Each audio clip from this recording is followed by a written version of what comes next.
අයිබෝන් අපි අද බලමු මෙන්න මේ නිකෝසල්ෆියුරෝන් කියන රසායනික ද්‍රව්‍ය පිළිබඳ විස්තරයක්. ඉතින් වගාකරුවන් බොහොම ඒකට වැදගත් වෙයි කියලා හිතනවා.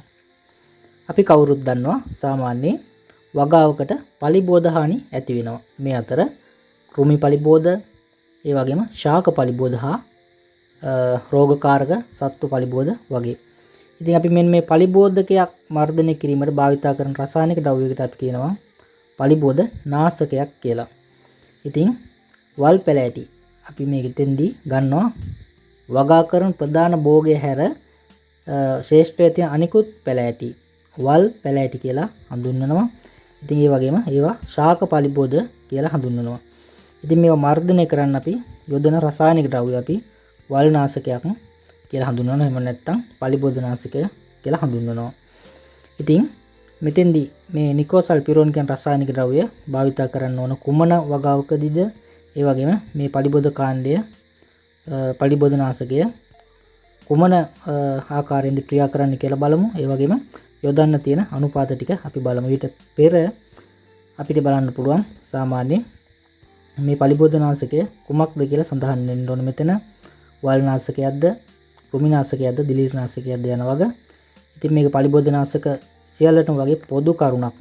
ඊළඟට සේෆ්ටි කරුණු ටික අනිවාර්යෙන් සඳහන් වෙන්න ඕන. අගුල්ලා තබන්න වස කියන කරුණ. ඒ වගේ මේ ප්‍රථමාදාර කරුණු ටිකත් මේ ලේබලේ සඳහන් විය යුතුයි.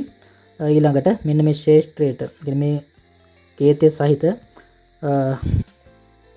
රසායනික ද්‍රව්‍ය අකණ්ඩව එකම ශේෂ්ත්‍රයට භාවිත කරන්න එපා කියලා සෑම පලිබෝධ නාශකයක වගේ සඳහන් වෙනවා. ඊළඟට මෙන්න මේ වර්ණ තීරු වලින් අපිට මේ පලිබෝධ නාශකයේ අයිති වෙන කාණ්ඩ සඳහන් වෙනවා. විෂ ස්වභාවය අණු අවදානම් සහිත කියන කාණ්ඩයට නිල් පාට වර්ණ තීරුව. ඉතින් මේක මම කලිමුත් සඳහන් කරලා තියෙන පලිබෝධ නාශක ලේබල් කියවද්දී කහ පාට, ඒ වගේම රතු පාට, කොළ පාට වගේ වර්ණ තීරු වලින් සඳහන් වෙනවා. ඉතින් ඊට අමතරව කියන්න ඕන පලිබෝධ නාශකයක අනිවාර්යයෙන්ම රසායනික නාමය සඳහන් වෙන්න ඕන. ඉතින් මේකෙන් නිකෝසල්ෆියුරෝන් කියලා සඳහන් වෙනවා. වෙළඳ නාමය ප්‍රකාශ කිරීම සිදු වෙන්නේ ආයතනික පූර්ණ අවසරයකින් තොරව. ඉතින් ඊට අමතරව අපි නිරීක්ෂණය කරන්න ඕන මේ පලිබෝධ නාශකයක් ගන්නකොට මේක ලියාපදිංචි කරපු එකක්ද, ලියාපදිංචි සහතික අංක, ඒ වගේ ලියාපදිංචි අංක, ඒ වගේම නිෂ්පාදිත රට මේක නම් බොහෝ පලිබෝධ නාශක වල සඳහන් වෙන්නේ නැහැ. ඊළඟට සක්‍රීය කාලය මේක කල්නිකුත් වෙලා තියෙන්න පුළුවන්. ඒ ටික බලන්න පුළුවන් ඔබට. ඉතින් අපි බලමු මේක කුමන වගාවකදීද කියලා. මේක බඩේරුඟු වගාවේ වල් මර්ධනයට තමයි තියෙන්නේ. ඉතින් මෙතෙන්දී අනික් කරුණ තමයි අපි සාමාන්‍ය අපි වගා කරන භෝගය හැර, ප්‍රධාන භෝගය හැර අනිකුත් පැලෑටි එතෙන්දී විනාශ වෙලා යනවා නම් ඒක අපි තෝරා නැසන වල් නාශකයක් කියලා සඳහන් වෙනවා. ඉතින් මේක වී වගාවේදී තියෙනවා. ඒ වගේම මෙන්න බඩේරුඟු වගාවේදීත් අපිට මෙන්න මෙවැනි වල් නාශක බලා ගන්න පුළුවන්. ඒ කියන්නේ බඩේරුඟු ශාකය විනාශ නොවි අනිකුත් සියලුම ශාක එතෙන්දී තියෙන ඔබට හිතකර ශාකයක් වෙන්න පුළුවන්, ඖෂධ පැලෑටියක් වෙන්න පුළුවන්. අනිකුත් හිතකර ශාකත් මේ තුලින් විනාශ වෙනවා. අපි බලමු එවැනි ශාක කිහිපයක්. මෙතන සඳහන් වෙනවා කලාන්දුරු ශාකය, ඒ වගේම තුනැස්ස, මාරුක් වර්ග, තවත් වල් රබර්. මේක බොහෝ වගකරුවන් කිරිවල් කියලාත් හඳුන්වනවා. ඉතින් මේක මිශ්‍රණය කරගන්න ඕනේ අපිට. ඊට පෙර සඳහන් කරන්න මේක විවෘත කරන්න පෙර අපි මේක හොඳින්